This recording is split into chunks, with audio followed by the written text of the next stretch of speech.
Fatehpur gangrape पीड़िता के घर जा रहे भाजपा नेताओं को पुलिस ने रोका। डाक बंगले में किया नजरबंद, प्रशासन से तीखी नोकझोंक, अपनी ही सरकार में बेबस दिखे भाजपाई। फतेहपुर के खागा से बड़ी खबर आ रही है। मंगेतर के सामने युवती से गैंगरेप मामले में पीड़िता के परिवार से मिलने जा रहे भाजपा प्रतिनिधिमंडल को प्रशासन ने खागा में रोक दिया। जिलाध्यक्ष अन्नू श्रीवास्तव के नेतृत्व में जा रहे नेताओं को डाक बंगले में नजरबंद कर दिया गया। इस दौरान पुलिस प्रशासन और भाजपा नेताओं के बीच तीखी नोकझोंक भी हुई।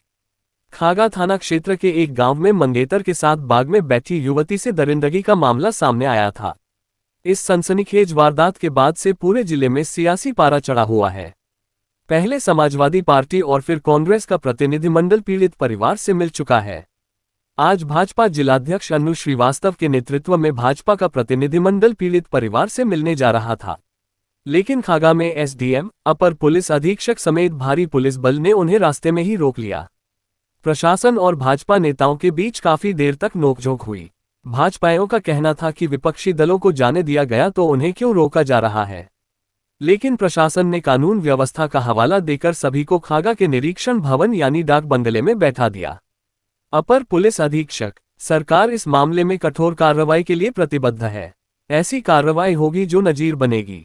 कानून व्यवस्था बनाए रखने के लिए फिलहाल किसी भी प्रतिनिधिमंडल को जाने की अनुमति नहीं है। इस दौरान पूर्व मंत्री रणवेंद्र प्रताप सिंह उर्फ धुन्नी सिंह, खागा विधायक कृष्णा पासवान, जहानाबाद विधायक राजेंद्र सिंह पटेल, महिला मोर्चा की अध्यक्षा ज्योति प्रवीण, पंकज त्रिपाठी, प्रवीण सिंह, सुशील मौर्य समेत बड़ी संख्या में भाजपा नेता मौजूद रहे। गौरतलब है कि इस गैंगरेप कांड में पुलिस 2 आरोपियों को पहले ही जेल भेज चुकी है। मुख्य आरोपी बबलू ठाकुर उर्फ बबलू सिंगर और अभी फरार है। पुलिस अधीक्षक अभिमन्यु मांगलिक ने उसकी गिरफ्तारी के लिए 7 टीमें गठित की हैं और 50,000 का इनाम घोषित किया है। मामले में लापरवाही बरतने पर थानाध्यक्ष रहे रमेश पटेल और चौकी प्रभारी को निलंबित किया जा चुका है। मुख्य आरोपी की आखिरी लोकेशन इटारसी जंक्शन पर मिली थी। पुलिस 7 राज्यों में दबिश दे रही है। इस पूरे घटनाक्रम के बाद राजनीतिक गलियारों में चर्चा है कि अपनी ही सरकार में भाजपा नेताओं का प्रशासन के आगे जोर नहीं चला। विपक्ष इसे लेकर सरकार पर हमलावर है। फिलहाल पुलिस का पूरा फोकस फरार मुख्य आरोपी की गिरफ्तारी पर है। फतेहपुर से धर्मेंद्र सिंह चौहान। भारतीय जनता पार्टी थानों में बैठकर और प्रशासन में बैठकर प्रशासन में चलाती है। भारतीय जनता पार्टी संगठन का काम करती है, प्रशासन को चलाने का काम मुख्यमंत्री योगी आदित्यनाथ जी करते हैं और प्रशासन तंत्र करता है। वो अपना काम गलत करेगा तो हम मुख्यमंत्री से बात करेंगे। अब वो मेरे साथ चल रहे हैं। दिन भर में भाजपा के जिलाध्यक्ष के नाते मेरे पास, माननीय विधायकों के पास, माननीय पूर्व मंत्री जी के पास, अन्य नेताओं के पास, जो नेता है, हजारों लोग मिलते हैं और फोटो खिंचाना चाहते हैं। सोशल मीडिया का युग है।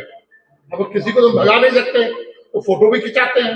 अब वो अपराधी है कि नहीं है हम नहीं जानते। ये काम तय करने का काम प्रशासन का, कानून व्यवस्था तय करने का काम प्रशासन का है। हमारा एक ही कथन है, अपराधी की कोई जाति नहीं होती, अपराधी की कोई पार्टी नहीं होती। जो भी अपराधी है वो अगर भाजपा में भी एंट्री पा गया है तो उसके खिलाफ भी कार्रवाई होगी। स्पष्ट है, योगी आदित्यनाथ जी की सरकार में हम सब लोग जानते हैं कि विधायक और जिलाध्यक्षों पे भी मुकदमे हुए हैं। इसलिए कानून अपना काम करता है। आज हम इतिहास तोड़ा है योगी जी के नेतृत्व उत्तर प्रदेश में कि दोबारा सरकार बनी है भारतीय जनता पार्टी की पूर्ण बहुमत के साथ। वो इसीलिए बनी है कि सरकार और प्रशासन और पार्टी तीनों अपना अपना काम करते हैं, कोई एक दूसरे से हस्तक्षेप नहीं करता है। अगर जब सत्ता पक्ष के लोगों को पीड़ित से नहीं मिलने दिया जा रहा है तो विपक्ष कैसे मिलेगा? और पीड़ित के पास पहुंचेंगे कैसे लोग? देखिए, मेरा एक ही कहना है, इसका जवाब प्रशासन देगा। से निवर्तमान मंत्री आदरणीय धुन्नी सिंह जी और भारतीय जनता पार्टी की पूरे संगठन के लोग, महिला मोर्चा की जिला अध्यक्ष और महिलाएं, सब हम पीड़ित परिवार से मिलने जा रहे थे।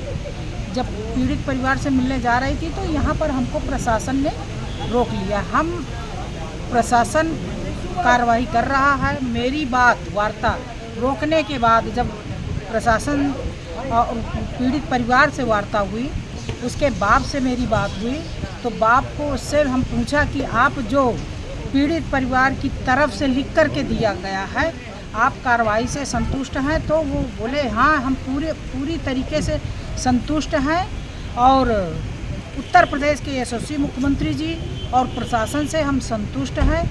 हमारे पीड़ित परिवार के बाप और लड़की की पूरी कार्रवाई कर रहे हैं। इस मामले को लेकर जातिवादी राजनीति भी शुरू हो चुकी है और इस मामले में एक पुलिस का लेटर भी जारी किया गया कि इसको जातिवादी धारणा से जोड़ा जाए। नहीं, ये जातवादी नहीं है, ये भारतीय जनता पार्टी की सरकार है। उत्तर प्रदेश के यशस्वी मुख्यमंत्री योगी आदित्यनाथ जी हैं। नारा है भारतीय जनता पार्टी का कि सबका साथ, सबका विकास, सबको विश्वास में लेके चलना है। तो कोई जात नहीं है, अगर कोई आरोपित है तो उसकी कोई जात नहीं होती है और पीड़ित परिवार के साथ है भारतीय जनता पार्टी। अच्छा, आज जिस प्रकार से प्रशासन ने आपको रोका है, कल स्वामी प्रसाद मौर्य जी का कार्यक्रम यहाँ पे दुबई, तो क्या वो प्रशासन का काम है? प्रशासन आज हमको रोका है, आगे प्रशासन का काम है। नहीं, हम कभी भी इसके पहले विपक्ष के कई नेता मिलने गए हैं पीड़ित परिवार से, आज जब आप गए तो उनको रोका गया। इस मामले में अगर कल दूसरा नेता जाता है तो आपका उसमें क्या? अब वो प्रशासन का काम है, हम लोगों को रोक दिया। हम कभी भी कानून व्यवस्था को तोड़ के काम नहीं कर रही है। कानून व्यवस्था में हमारी सरकार, जो हमारे उत्तर प्रदेश के यशस्वी मुख्य आज 29 अप्रैल को भारतीय जनता पार्टी के पदाधिकारीगण का और माननीय जनप्रतिनिधियों का एक मंडल पीड़ित परिवार से मिलने जा रहा था, जिसे खाका कस्बे में यहाँ पे रोका गया है। उनको वहाँ पे रोक करके फिर डाक बंगले पर ला करके यहाँ पे उनसे वार्ता की गई। उनको आश्वस्त किया गया सभी कार्रवाई के विषय में अवगत कराते हुए कि इसमें पुलिस के स्तर से समुचित कार्रवाई इसमें की जा रही है। माननीय जनप्रतिनिधियों द्वारा यह मांग की गई कि पीड़ित के परिवार से वार्ता कर उसे आश्वस्त किया जाए। इस पर उनकी टेलीफोनिक वार्ता पीड़ित परिवार से कराई गई है। इसके अतिरिक्त आपको यह भी अवगत कराना है कि आज अन्य संगठनों द्वारा भी, जैसे कि भारतीय राष्ट्रीय कांग्रेस का एक प्रतिनिधिमंडल भी इस तरह का उसका प्रस्ताव था, जिसे कोतवाली क्षेत्र में डिटेन किया गया। भारतीय किसान यूनियन का एक प्रस्ताव था जिसे सुल्तानपुर घोष थाना क्षेत्र में डिटेन किया गया था, और एक मौर्या समाज उत्थान समिति के नाम से एक संगठन का था जिसे कोतवाली क्षेत्र में डिटेन किया गया। इस प्रकार जितने भी इस तरह के आह्वान थे सभी को रोका गया है शांति व्यवस्था के दृष्टिगत। आगे की आपकी क्या रणनीति होगी? कल स्वामी प्रसाद मौर्य जी आ रहे हैं, उस पर आपका क्या कहना है? इसमें जो सिस्टम वही है कि शांति व्यवस्था के दृष्टिगत वहाँ पे किसी बाहरी व्यक्ति को वहाँ पे जाने की अनुमति नहीं है। क्या सुप्रीम कोर्ट की गाइडलाइंस जो जारी है उसके आधार पर वही कार्रवाई किया जा रही है? जो भी विधिक प्रावधान है उसके अनुपालन में ही सभी कार्रवाई की जा रही है। जी, आपका परिचय? ज्ञान प्रकाश राय, अपर पुलिस अधीक्षक फतेहपुर। क्या